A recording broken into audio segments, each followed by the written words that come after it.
When a statue of Robert Baden-Powell, the founder of the Scouts movement, was threatened to be removed in Dorset, locals set up camp to defend it. Here in London, at what was called Baden-Powell House, a statue of his was successfully removed. His detractors accuse him of having Nazi sympathies and of committing terrible crimes in colonial Africa.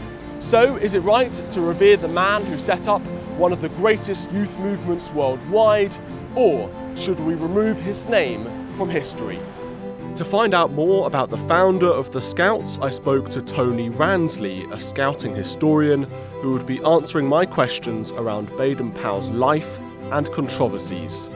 We would venture through Baden-Powell's time as a spy, a Victorian hero of the Boer War, and as the man who began a youth movement which today boasts of over 30 million members. As with all good scouts, Baden-Powell began his life adventuring, in his case, in the Victorian countrysides of England. Let's start by talking about Baden-Powell's early life. How did his early life impact his view to the outdoors? It was many ways a typical upper middle class Victorian childhood. He went to a prep school and then on to public school. Public school moved from central London to a rural location, and that's where he really found his interest in the countryside, mainly by bunking off school into an out of bounds area where he lit fires and generally had a fairly anarchic time. It was the adventurous activities which he tended to learn from more than the classroom. He learned just enough of the Victorian values and that to be acceptable in society, but he was really more into the practical adventure. So in terms of the context, so people understand who Baden-Powell was, obviously born in 1857 into the Victorian era, as you say, sort of grew up in this kind of middle-class English lifestyle. He didn't go to university. What did he do then? This is where, when I say he wasn't particularly academic, it gets a little bit more complicated. His father was a university professor. His two older brothers had secured place at university. He failed both entry exams, both attempts he did. He did 2 entry exams, he failed them both. And then he passed very high on the officer's entry exam to Sandhurst, where he came very high in his thing. So he obviously could pull it out when the subjects were based around practical application of skills, but he failed quite miserably when it came to the academic side of life. Yeah. So it's an interesting paradox. So he joins the army in 1876, and can we talk about his sort of values when he joins the army? Was he particularly religious? Was he patriotic? What were his values? Anyone growing up in Victorian Britain, public school educated, would have a set of values which either came down to social Darwinism or muscular Christianity. And I think he was more on the muscular Christianity side of things, quite religious in a practical sort of way, and so quite robust in his view of other peoples and the world.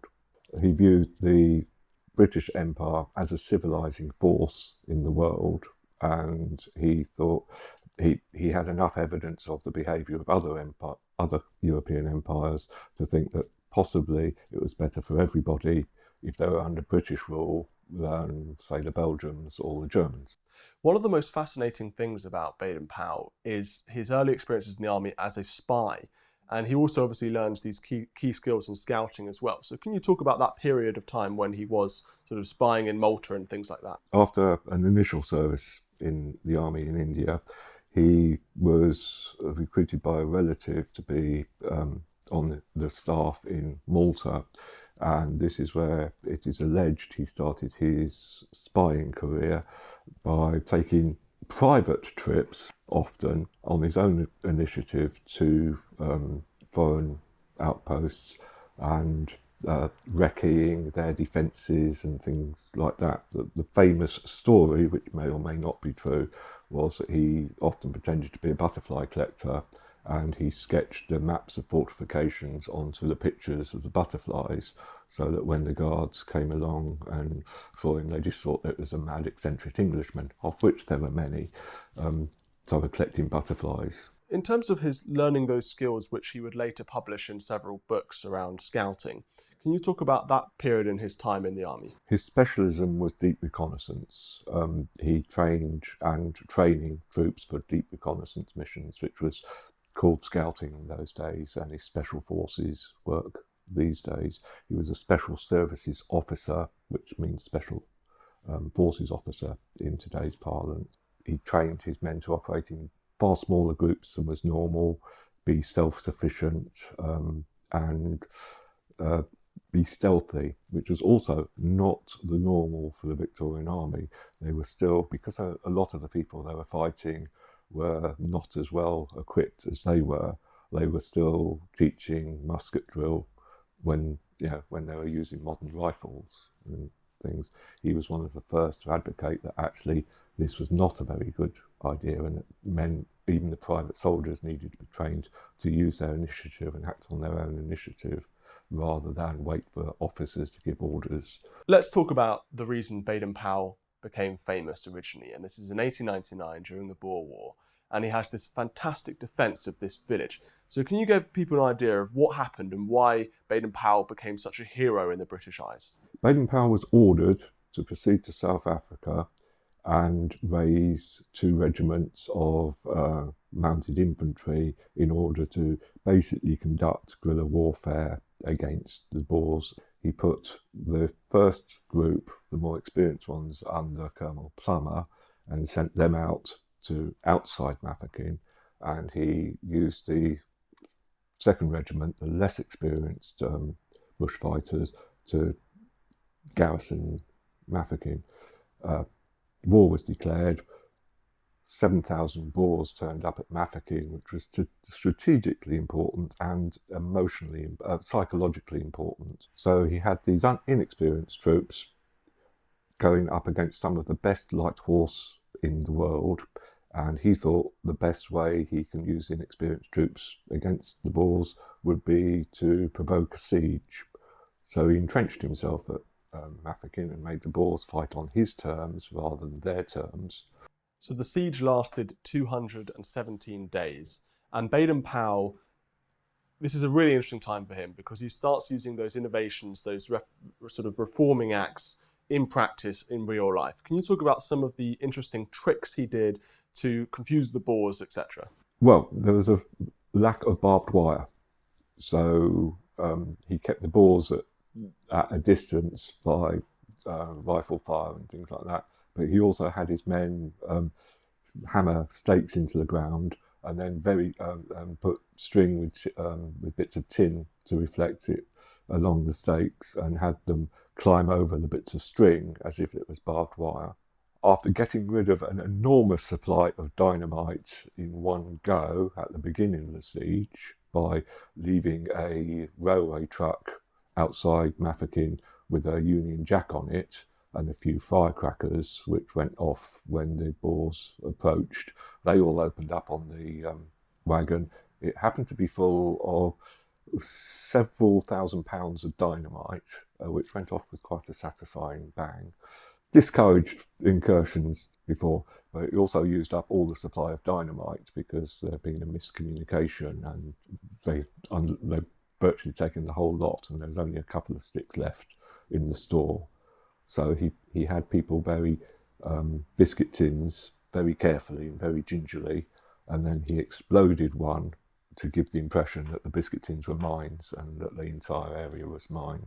He also did morale boosting things like having cricket matches and entertainments and things like that, which the Boer commander asked to be invited to. War back then was a very different game to today. It was if you were white. Well, quite. And this is a really interesting point you make, because whilst Baden-Powell was commended at the time by his Victorian friends in Britain, as I said, he was seen as this hero of Mafeking who defended against, and it was the first sort of major victory, as you could say, in the Boer War for the British. Yet today it's controversial. There are some who say that he on purposely starved the African local population in order to allow for his men to be fed, for example. What do you say to that accusation? That accusation was first made by Thomas Pakenham, Lord Longford, in his book on the Boer War. When Tim Gill wrote Baden-Powell's biography, he examined the source material Thomas Pakenham had used and found that a large chunk of the diary, which is called the Neely diary, had been edited in such a way that it reflected very badly on Baden-Powell. Up until Christmas, everyone being quite content to feed the refugee population. After Christmas, when it said your rations are going to have to last longer, Baden-Powell ordered Colonel Plummer outside Mafeking to set up feeding stations, and then he cut off the food supply of the refugees and organised and escorted exodus out of Mafeking to the feeding stations outside the lines, where they should have been safe. When they tried to organise the exodus of the refugees, the Boers attacked the refugees and the refugees fled back in. The actual Neely diary, which Thomas Pakenham edited, said that as soon as Baden-Powell found out what the true situation was, he ordered all the starving to be collected, and he organised food kitchens, which included killing the cavalry reserve horses in order to feed the refugees, therefore totally destroying any mobility his force had. The accusation that he deliberately starved Africans to death is totally bogus and is based on false research. Around the time of Mafeking was also the sort of seeds of the Scout movement was beginning. So there's two questions on that. The first is, Baden-Powell published this book, Aids to Scouting, yes, and it became a sort of instant bestseller in Britain, even though it was aimed at a military audience. So that's interesting. And the second thing about Mafeking is it's also a time when Baden-Powell saw the value, potentially, in young men, because the soldiers, the adults, were having to sort of go out and defend the town, and the young men had to sort of take their responsibilities within Mafeking over, and sort of the cadets there were very, very useful to the British. So can you talk about both Aids to Scouting and that experience in Mafeking? Okay. Aids to Scouting for NCOs and men was a military manual on reconnaissance, deep reconnaissance, how to live off the land, how to move without being seen, games you could play to train yourself to do that. And of course, that went down an absolute storm with the Victorian boys who read it, and it really, I mean, before you knew it, you had people emulating Baden-Powell scouts at Mafeking, in the Victorian countryside. The actual cadet force in Mafeking was run more along the lines of a army cadet force or a public school rifle corps than scouting. So this is the early seeds of the scouting movement being planted in the early 20th century. Can you talk about what inspired Baden-Powell to take a group of boys to Brownsea Island in 1907, and there was sort of a mix of different classes of boys, and he wanted to test out this theory that he had. So can you talk about the early moments of the scouting movement? One of the things which was inspired him was running to catch up with what the boys were already doing. As I say, they'd got hold of scouting for NCOs and men. They were tracking through everybody's countryside, well, not everybody's countryside, particularly the landowners' countryside, and were in danger of making a nuisance of themselves. So there was a requirement on, or responsibility on him to get hold of that particular wildfire movement. So in 1907, he takes a group of boys to Brownsea Island. Yes, to try out all his theories, because they were theories at the time, and he wanted to make sure that they all worked. He did his best to make sure that they were all from different backgrounds, but I think he underestimated the difficulties that very poor families would have sending their kids to a camp like that. So he tended to get the upper working class, middle class, and a sprinkling of public school boys all together, mixing in, operating in small groups, cooking for themselves, and that was quite revolutionary, to have young boys taught or instructed to cook for themselves in Victorian times. He proved that his scouting method of training worked with young boys in a social environment as well as it worked for NCOs and privates in a military environment. So he rewrites his book in the next year, in 1908, Scouting for Boys, in sort of various different versions, isn't that right? So why did he do that, and did that become an instant bestseller as well? It was a genuine attempt to demilitarise scouting aids for NCOs and men and make it more acceptable to parents and the clergy and teachers and things like that. Why do you think it became such an instantly popular movement, not just within Britain, but again, around the world? Well, if you've read Scouting for Boys, it's totally bonkers. It is the most magnificent, terrible, wonderful mash of cultures and ideas and things. He's quite openly telling industrialised European adults that Africans and Native Americans and people are bringing up their children far better than we are in the West. It's not top down. I've got this wonderful idea called the National Citizen Service. Let's do it through the government. It's Rayners Lane wants kids on Rayners Lane are bored. They want something to do. Adults in Rayners Lane want them to do something. Here's a pattern of things and an organisation which they can join, which will give them the opportunity to get muddy and smoky and cook their own food or burn their own food and things like that. It's quite a liberating philosophy. And this is why it becomes such a success, surely. What's interesting is World War I was quite disruptive in a way to the Scouts movement, for obvious reasons. Yeah. And then in 1920, there's this sort of jubilee, isn't it? It's a grand jamboree, I should say, grand sort of international jamboree. And Baden-Powell is declared, is it the chief scout of the world at this point? Yes. So can you talk about sort of how the initial sort of popularity of the Scouts movement at this time? Despite the fact it was written as a way of strengthening the empire and helping the empire with its civilizing mission, because of its universal appeal, because it had been aspects had been taken from so many cultures, it was almost universally applicable.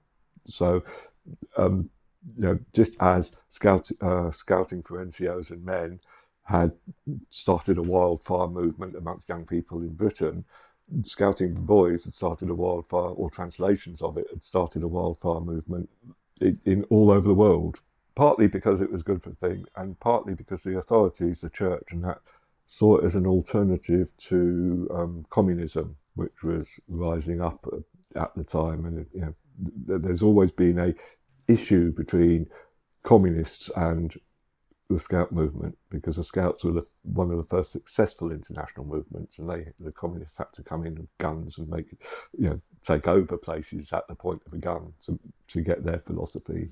And in a way, Scouting is completely the opposite to communism, because it's all about sort of being an individual and taking the initiative.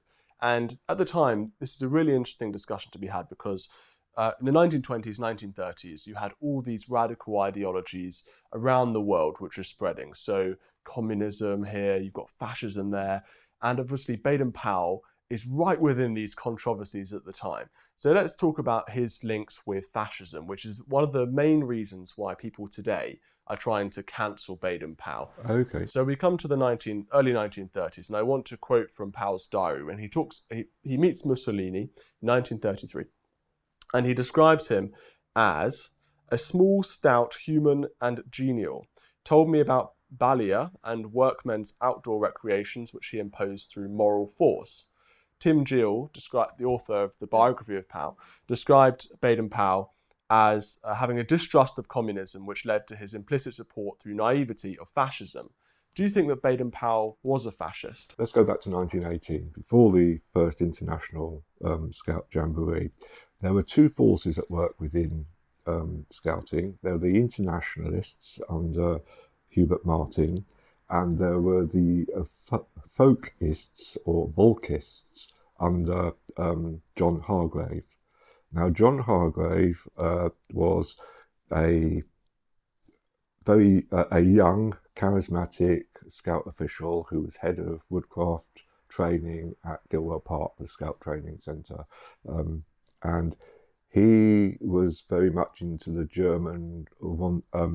I can't pronounce the names without mangling them, so I'm going to call it folkist movement, which was about after the war, rejecting everything which had caused the war, going back to Germanic paganism, going back to Nordic tribal culture where the strong men led and things like that. There's a very real danger if Baden-Powell had been a fascist that he could have supported John Hargrave against Hubert Martin, and we would have had a very insular Northern European youth movement. You know, the Volkists in Germany were the seedbed of Nazism, and the way Baden-Powell described John Hargrave was that his ultra views had made him go off at the wrong tangent, and he blocked any further promotion for John Hargrave, and he encouraged the setting up of an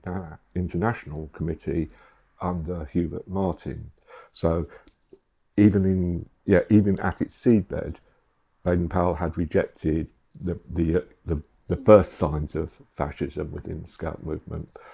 He'd gone to Italy not to see Mussolini, but to see the Pope. And one of the subjects of discussion was criticism of socialist eugenics and fascist eugenics, which were both on the rise at the time, which was killing off people who were weakening the race. So he'd gone for that reason. He'd been polite to Mussolini, and he was very impressed with the support that Mussolini's government was given to the youth movement there, because he had realised that without government support, Scouting was never going to reach the deprived communities that he wanted to reach, and what he saw was a nationalised youth service in the form of the Bellini, which was actually just a cadet force. That's where the support for fascism comes in. He did not like Bolshevism. He'd been talking to the Tsar before the war and the Tsar had set up the Boy Scout movement was a patron of the Russian Boy Scout movement. The Tsar had wanted to introduce it into his educational thing. It looked like Russia was going to be the first people to introduce his scouting method into an educational curriculum. The Tsar, of course, being killed by the Bolsheviks. There was a very unfortunate memo sent out by the Bolsheviks in 1920 which said they had liquidated the Scouts in Moscow. What the translation liquidated in Russian also means dissolved. The interpretation was that they had actually executed the Scouts in Moscow. They didn't do that until 1925, when the Moscow Scouts, who were still operating underground, their leaders were taken into the Gulag and shot. Let's also talk about, now this is the main accusation against Baden-Powell, as it were, and we're going to get on to the BBC's interpretation of this as well, which I want you to comment on. So Baden-Powell wrote in his diary after reading Mein Kampf this in 1939. Lay up all day, read Mein Kampf, a wonderful book with good ideas on education, health, propaganda, organisation, etc., and ideals which Hitler does not practice himself. So the accusation against Powell is that he was a fascist who supported the Nazis. Can you dive into that? Okay, well let's go for that. And thank you for being the first journalist I know who's actually got that entire quote from Baden-Powell's diary. First point to note, it is in 1939. Right? So he's reading Mein Kampf in 1939, hardly the action of a dyed-in-the-wool Nazi supporter. It totally out of order to cut the last phrase off and make it into unclear praise. Just praise of Hitler, exactly. Yeah. Now, if you go into the details of the bits that he praises, and you have the unpleasant task of reading those from Mein Kampf, you'll find there are either bits which lift directly from Baden-Powell's views on education, or directly praise the British for their, for the way they've handled things.